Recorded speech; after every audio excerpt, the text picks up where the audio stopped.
How do you do, buckaroos? How the heck are you? I am Tom the Beer and Whiskey Whisperer for the purposes of this video. Bear with me for just a second here. I try to fix something here. I'm not sure what's going on with this thing, but hang on.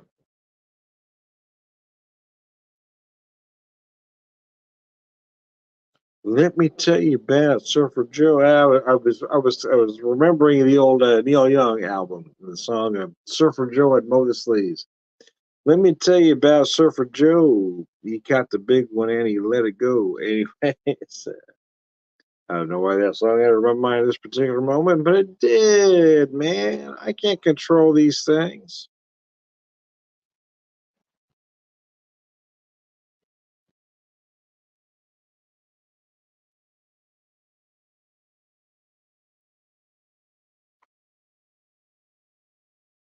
I guess we'll work it anyways. That's why the tagline, let me tell you about Trader Joe's. I got some Trader Joe's products. Bear with me. I got to step off camera for just a second while I plug this back in. So I had to juice, man.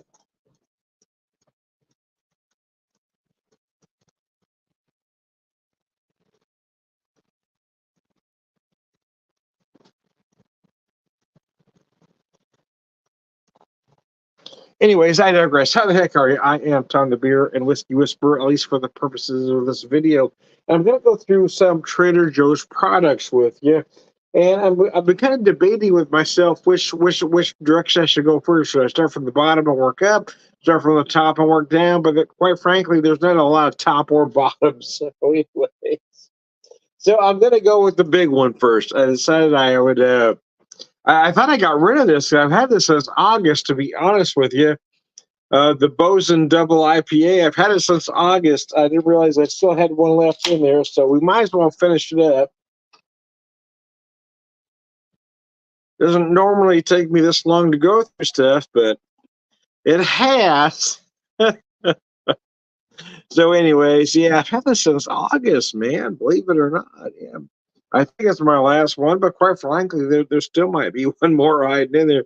Sometimes I think I'm on my last one, and one more shows up. It's like they're breeding in there, man. I can't control this shit. Anyways, I digress. So anyway, let me sit this down for a second while I work on something else with you. I also had some of this other product. What did I do with it? I got it here somewhere. Oh, there it is. The Kentucky Bourbon, Trader Joe's Kentucky Bourbon Straight Whiskey. It's a little bit of a play on words, right? It should say straight bourbon whiskey. It says Kentucky Bourbon Straight Whiskey. Yeah, it's 90 proof. Is it good? No, it really isn't. It's not good. It's not even adequate, to be honest with you. But it was only $15 a bottle. I figured, oh, what the hell? Let's give it a shot. Quite frankly, would I buy it again? Probably not. So as we get near the end of it, as you can see, I'm going to pour that's an ounce and a quarter glass. It's a jigger glass. So I'm going to set that down, and we're going to try to finish that off with you this evening. As we get right near the end of everything, I'm going to. Yeah, it's funny. The past when I bought this Bosun Double IPA, and another one I'm going to share with you, the Simpler Times Lager. I mean, usually they're gone almost instantly, and I've had all this stuff since August. It's really time to go. Jason Cleveland says, "Cheers, Tom. Have you ever had any Pappy Van Winkle other high-end bourbon?" Yeah, I have. Because I know folks, Jason, and there's some things I bought on my own, and some things I've had friends gracious enough to share with me. I like Pappy. I'll be honest with you, I do, but I do think it is a little overhyped. Um, Quite frankly, I mean, I think there's a reason why traditional bourbon uses rye as a secondary grain because you need that rye to balance the corn sweetness. So I'm not as big a fan of wheated whiskeys as some are these days. I feel like it's very trendy, and I feel like Pappy is rather overhyped because there were days I could walk into any liquor store. Oh, about a decade and a half ago, I could walk into any liquor store and buy Pappy at a rather reasonable price. Now the price has skyrocketed and it's allocated, and you got to order it in advance, and you might get it, you might not. Quite frankly, so to shorten the answer, Jason, it is a fine bourbon. It really is. But do I think it's worthy of the hype? Do I think it's worthy of allocation? Do I think it's worthy of the price? No, I don't. And I am in the minority there, and I'm okay with that because the truth is, bourbon, in my opinion, bourbon needs rye. So I'm a fan of a traditional bourbon that uses rye, and I'm going to even take that to a finer point and tell you my favorite bourbons are very high rye bourbons because I think that makes that bourbon needs that rye, that core needs that rye. And wheated bourbons are for trendy drinkers. They're not for real bourbon drinkers. So I'm going to say that and piss a whole lot of people off because, quite frankly, I just don't care. Anyway, just launch it. As I really don't. I mean, sometimes it feels like it's all about it's like you're talking to bourbon drinkers or so-called bourbon drinkers, and it's like that sitting at the middle school table, right? You've got these cliques, and so you have to have this, you have to. It's like dealing with the mean girls in middle school all over again, except you have rich asshole white guys telling you what you ought to buy and what you shouldn't buy. Secondary bourbon markets have fucked up everything. Buffalo Trace is a good bourbon. It's good. It's good $25 wheated bourbon. But if you're paying $50, $100, if you're going to the secondary market to buy Buffalo Trace, well, you're an idiot. Eagle Rare, the same thing. If you're going to a secondary market to buy any of this stuff, you're an idiot. I had a friend tell me, well, I had someone tell me this. I told them I would never go on a secondary market for anything, and they told me with a straight face, well, there's some things I'm never going to have. That I said I'm okay with that, but I'm not going to pay somebody more than what a particular whiskey is worth because there are so many other options on the shelf right now. If I've got X amount of dollars to spend, that whiskey that should be $50 but is selling for 200. If I'm going to spend $50, even if I'm going to spend 100, there's whiskeys worth that on the shelf right now that $50 bourbon masquerading as a $200 bourbon is not worth. So yeah, I'm willing to say there's stuff I may never have in my lifetime. I'm okay with that because I'm going to buy other stuff that this person will never have in their lifetime because they're not smart enough to look beyond allocations. Anyways, but I digress. Man. Jason says I like Maker's Mark. That's a wheated bourbon also. Yeah, Maker's is okay. It's a 4 to 5 year. Yeah, don't get me wrong, Jason. I'm not disliking or disrespecting wheated bourbons. I'm just saying, for me, I prefer a traditional bourbon that uses rye as secondary. There's a reason why rye is used, or rye was used. It's to balance that sweetness.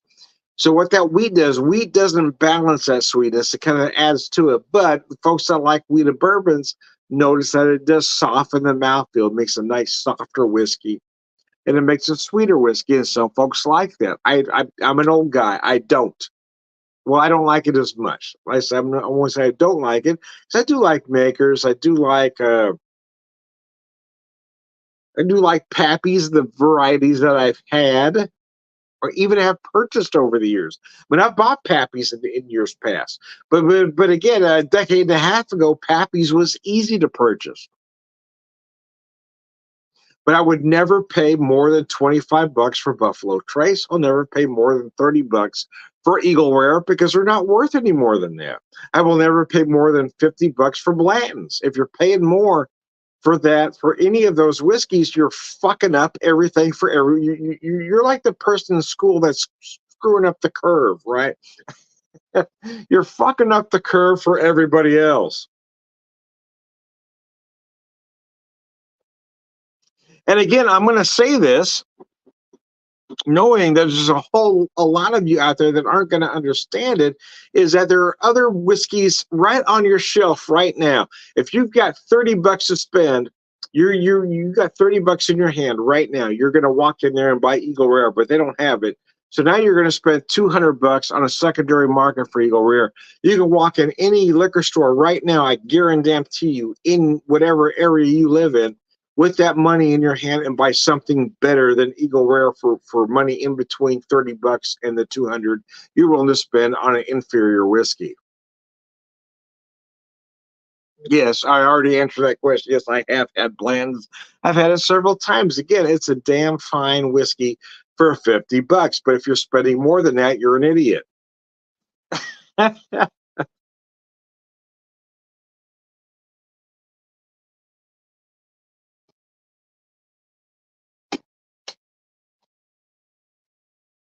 It is a very nice single barrel whiskey. It really is. But it's not worth more than $50. It really isn't. And if you're going to say to yourself, Tom, I want to go on the secondary market. I've got $200. I'm going to spend it on Blanton's. What? Take that same $200 and go to your local liquor store. I guarantee you, you're going to find at least three, maybe even four whiskeys on your shelf that are of at least equal, if not better quality than Blanton's that you can pick up for that same amount of money. So don't be an idiot. The people that spend too much for Eagle Rare, Buffalo Trace, Blanton's, these are folks that don't necessarily love bourbon. These are folks that want to look like they're important. These are folks that want to say, hey, look what I got on my shelf. I got Eagle Rare. I got Blanton's. I got Buffalo Trace. Look at me. Ain't I special?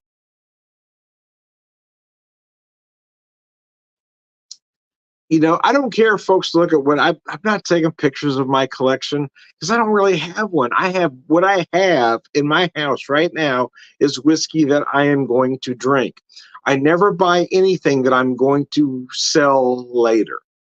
I don't understand that mentality. It makes absolutely no sense to me. I never buy bourbon or whiskey as an investment. I buy everything I have, whether it be craft beer, whether it be whiskey, whether it be anything. Everything I own is designed for me to enjoy. It's not designed for me to sell later. I just don't understand the mentality of, hey, I'm going to buy a whole lot of this and sell it to people because they're morons. And that mentality makes absolutely no sense to me whatsoever. Value bourbon. That's a great question, Jason. So one of the best values out there is, well, the Evan Williams Bottled and Bond. It runs anywhere between 18 to 20, depending on your neck of the woods.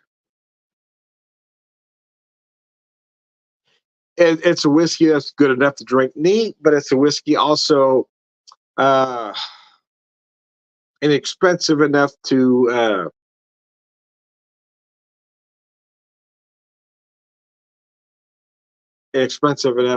cocktail as well, or highball. Rebel whiskey. They've taken the EL off, but the Rebel whiskey, the regular and the 100 proof, again, those are nice.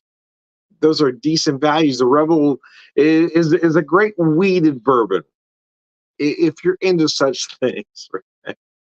It doesn't get the hype that the others, but it's every bit as good. I would rather buy Rebel than Buffalo Trace, to be honest with you.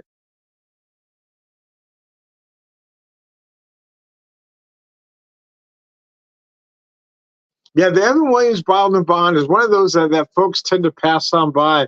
Like I said, it typically runs between 18 and 20, depending on your neck of the woods. It is a nice bourbon. Like I said, it is the most nuanced of bourbons, but it is easy enough to drink neat. But it is inexpensive enough to highball or cocktail. I've got a particular product in my neck of the woods called Tiaki Dam. Now, they're not necessarily that inexpensive, but they are great products. I've got the Hinterland, which is their maple bourbon aged. They got the Lost Hollow, which is their 5-year-old bourbon. Um, Again, sometimes it comes down to you get what you pay for. Granddad Bottled of Bond, yeah, that's a decent value.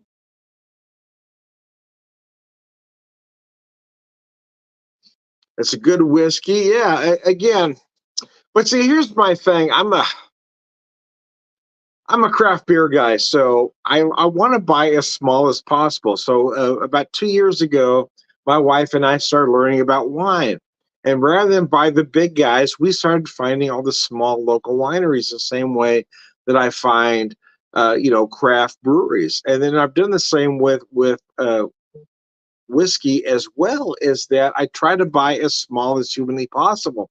The thing that always, well, what seems to baffle me a lot is you've got folks that will scream buy small, buy small, buy small when it comes to craft beer, but don't have the same mentality when it comes to whiskey.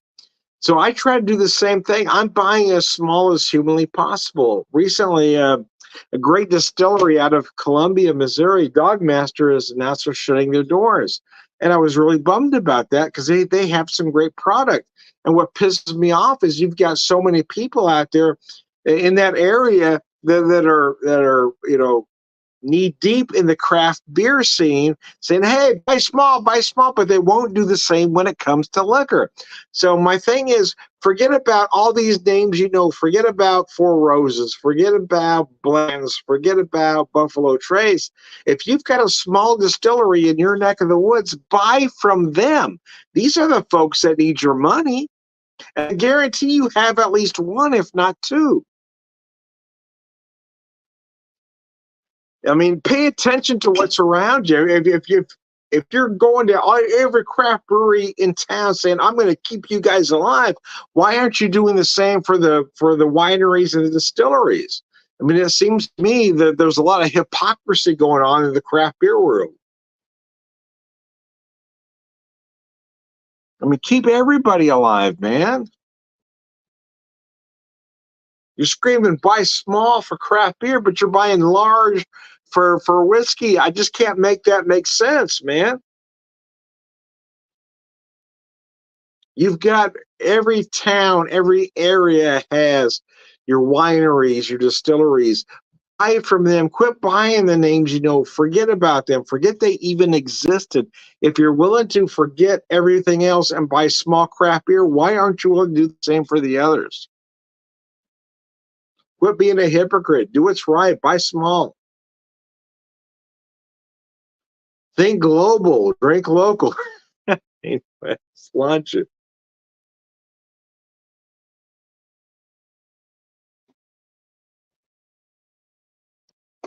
Quit being a jackass, man.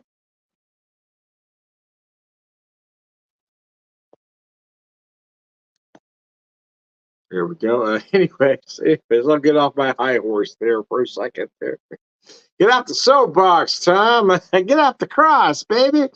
Yeah, it does frustrate me though. You get the same folks that are always saying, "Hey, you got to support your local brewery," but they won't support their local distillery. They won't support their local winery. I mean, support local no matter what it is. Support your local creamery. Support your local whatever it might be, man. Buy small. Think global, buy local, man. Come on, this shit ain't that difficult. Yes, some of the stuff might be more expensive. I get it. I do. I really do. I mean, I'm a poor guy. I mean, I'm a working class guy. I get it. But I still try to buy I try to buy as local as I am able to. What frustrates me is you got folks that will scream, buy local, buy your craft brewery. But then we'll buy the first big name that I only buy Pappy's. Well, you're an idiot. Yeah, if you got a local distillery, support them. If you got a local winery, support them. If you got a local brewery, support them. If you got a local creamery, support them. Whatever you have, support whatever local you have, man. Keep them alive.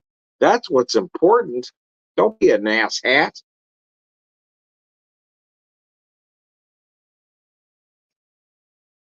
Anyways, I digress. Bring it back, Tom. Yeah, man. My hard rock glass. My wife and I spent 2 days. It was nice. This is something that we don't typically do. We went to the Hard Rock Casino in Tulsa January 1st and 2nd, kind of an off time for them. So we got the room at a very reasonable price. It was nice. It really was. It was fun. Met some people. Visited some Tulsa breweries. I hit 4. It was nice. It was very enjoyable, I gotta say. They have a great Hispanic community out there. A chain of supermercados out there called the Modelos. That was, oh my god, or Morelos. What was it? Whatever it was, they were really good, man. We bought a lot of products, man. Anyways, I digress. Morelos, I think it was, yeah.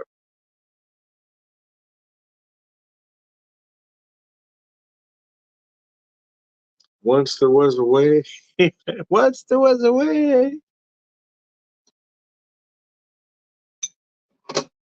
So let me work through this beer here. So it's kind of a different double IPA, right?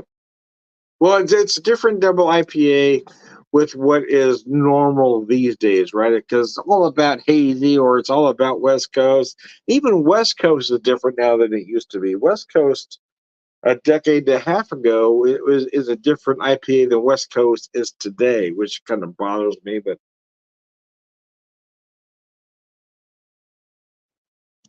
But there was a time. Look at this color. Look at that nice amber color. There was a time when this is what IPAs look like. It wasn't unusual to find an IPA that looked like this.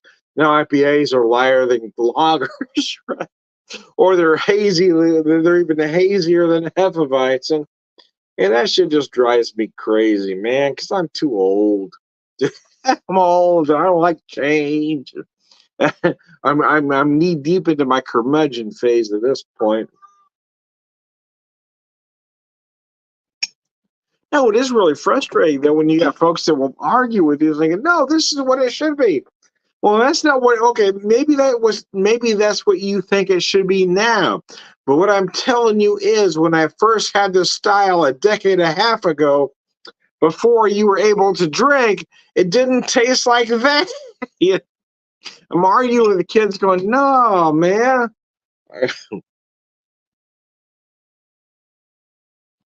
I was in my 30s. You were barely out of Pampers. I'm telling you, that's not what that style tasted like back then.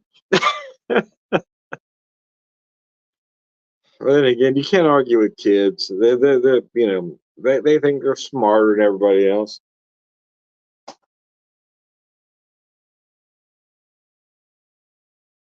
So now, yeah.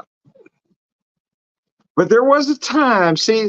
Look, there was a time when this is the color of all IPAs. They were this color. They were, and now IPAs are, are they really IPAs? That's an argument for another day. My argument is hazy IPAs aren't really IPAs. They're not. They're hazy, whatever they are, but they're not IPAs. They're called IPAs because, well, it's those 3 letters that sell the beer, but they don't drink like an IPA. They don't taste like an IPA. But nevertheless, here they are. Now you've got the West Coast IPAs, which came out before the hazies, but what classifies a West Coast IPA now is different than what it was a decade and a half ago when I first started drinking them. Because I remember when the West Coast first came out, before the hazy, I won't say before the hazy existed. I will say before the hazy made it my way. When the West Coast first made its way to the Midwest, I joked that they were the tropical fruit salad IPAs because that's what they taste like. They have the big tropical fruit notes. They were clear, they weren't hazy, but yeah, that's what set them apart. Was they were big tropical fruit notes from the other hazy, which was grapefruit and pine. And that was the original debate was, are they really West Coast IPAs or the San Diego IPAs? Because the original West Coast IPAs were the big grapefruit and pine. So the San Diego IPA is now this, more tropical fruit tasting stuff, and now you have the hazies, and now everything is just more complicated. And now I'm arguing with folks in their 20s that have no idea what I dealt with back here, and here we are. And this is where we are, man.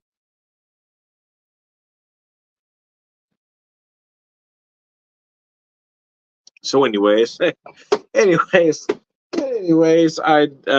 digress. So, anyway, let's wrap this up, shall we? I am Tom, the beer whisperer, beer evangelist, prolific beer drinker, pro beer wisdom man, and we'll work on this Trader Joe's bourbon. We're just gonna say all around good guy.